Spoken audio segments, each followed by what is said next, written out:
Okay, vlog, is raspberry pie a thing? Because that's what Allie's making. I've never heard of it. Not right now, but later. Not right now, but later, she says. Hello. It's so good. It's so good. Do you hear My her? cousin used to say this quote called raspberry pie in the evening. I don't know why. Have you ever had raspberry pie? Yes. Okay. At the chicken supper. Obviously. Do they know what the chicken supper is? I'm just gonna bring you to her.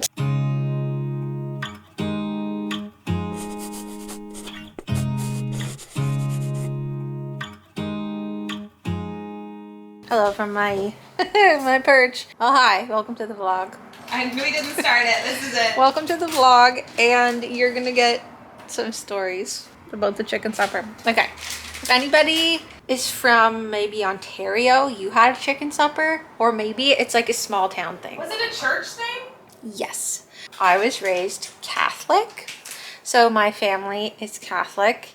I'm no longer religious. However, I attended many religious festivities growing up. This isn't a religious festivity, but at the church, every September long weekend, so the first weekend of September Coming up. is the chicken supper. And it was at this church nearby. It was so fun. So I go usually with my parents and my grandparents, and me and Grandpa used to play Crown and Anchor. Does anyone know what Crown and Anchor is? You don't know? No, teach me. Crown and Anchor is a gambling game. So kids actually weren't allowed to play. But since everyone knew my grandpa, sometimes I was allowed to play Crown and Anchor. Or he would ask, which one should I put it on? So you put a quarter or your bet, your loonie or your toonie or whatever you want on the card. And then they spin the wheel. And if it lands on your suit, you get like a certain... Wait, Crown and Anchor. that sounds like roulette. Huh? Roulette. I don't know. We'll look up the rules later, but if anyone has played Crown and Anchor, let me know. It's a very fun game. I loved it. You could win lots of money. It was great. You go into the basement of the church. There's a buffet. The smell is so good. Chicken. I don't even eat chicken anymore. Then there's this huge buffet. Mashed potatoes, stuffing, corn, chicken, gravy. And once you've eaten all that, for me, I usually just ate mashed potatoes. You go back to the pie. My grandpa would get one of every slice. Raisins, pecan, doesn't even matter if it was weird kinds. Raspberry, apple, blueberry. That's the chicken supper. We had a great time, but then actually Grandpa would leave. He would eat and run. Doesn't matter. It never mattered if my family was done, like Mom and Dad. Grandma and Grandpa would leave. They wouldn't wait for us to finish the dinner. Really? Because there's too many people in there, and my grandpa's like, I'm following in his footsteps. He's like, too many people, I can't go. He hates crowds. That's what Allie's like now. I am actually very much like my grandpa. Also, one year the chickens got stolen. If anyone from my hometown or area... They slaughtered the chickens? No, they got stolen. The frozen chickens? No. There's the chickens in front of the church. They go up like now, or... And then they eat them? No, they're wooden... Oh, wooden chicken. You needed to give more context. There's these wooden chickens. It was the big chicken and then all the baby chickens behind it. And it was like advertising for the chicken supper. One year someone stole the chickens. Anyway, this is my book I'm reading. Lisa Jewell, The Family Remains.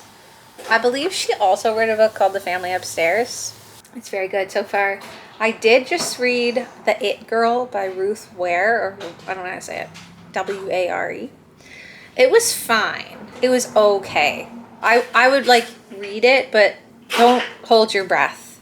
I do enjoy Ruth's books generally. This wasn't one of my favorite ones, but this Lisa Jewell one so far is really good. Like, I'm into it. I would recommend this one so far, but I'll give you a full review at the end of whether you should read it or not. Can you see that? It's all lopsided over here. So this side was always really small, but yeah, usually like this side was really big, but this side's become really big today. So look, there's a body. This is hard as a rock right there. Oh, she wants to share her milk. That's a lot of milk. Put your milk in my cocoa puffs. I think that song's about sex. It is. What song is it? It's the Black Eyed Peas or something? Yeah. I shouldn't have been singing it as a child, but I did. Same. Anyway, I guess they're not going to move. They go wild until the camera I comes know out. they're camera shy. So Friday will be 33 weeks. Oh yeah, 33 weeks. We're almost there. I really, really wanted to reach 32 weeks. I don't know if I said this here. I wanted to reach 32 weeks randomly because a nurse once said, we went in early to early labor and assessment because you weren't feeling good. Yes. It was, you were baby A wasn't moving. Yeah. And then it turned out they'd flipped positions, and that's why you weren't feeling them. She was like, we want to keep them in until 32 weeks. After 32 weeks, things are typically fine. Yeah. And that really stuck with me. And so the whole pregnancy since, I've been like, we have to get to 32. We have to get to 32. And then we made it to 32. Yeah. Well, you did. I always say we. You're Yeah, doing I all the know. hard work. We had been so prepared, though, for NICU time that when we just had a meeting with our birth doula, and when she was saying, like, you also have to prepare for them to come home with you because there's a chance you're going to make it far enough that there's no NICU time. And we hadn't even considered that.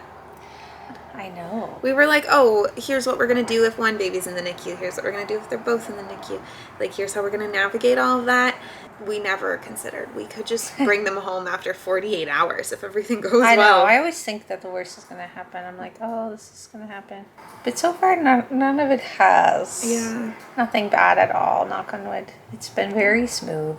And I'll It's a take little Buddy. scary. You have to take care of me still. I will take care of you still. Can't take care of them all the time. I You know. actually have to. I have to actually take care of all three of you all the time. Yes. Because you're going to be recovering also from me. the animals here. Eat. I'm going to also have help. We have a postpartum doula. I don't know if we've ever said this. We have a postpartum doula. Postpartum doula basically does both mom and baby, like, aftercare, kind of. Yeah. She helps with the babies. She's specifically going to be helping in the nights. So she helps with the babies. So if they're awake, she can help rock them. She can feed them. She can do all of the baby stuff so that we can get some sleep.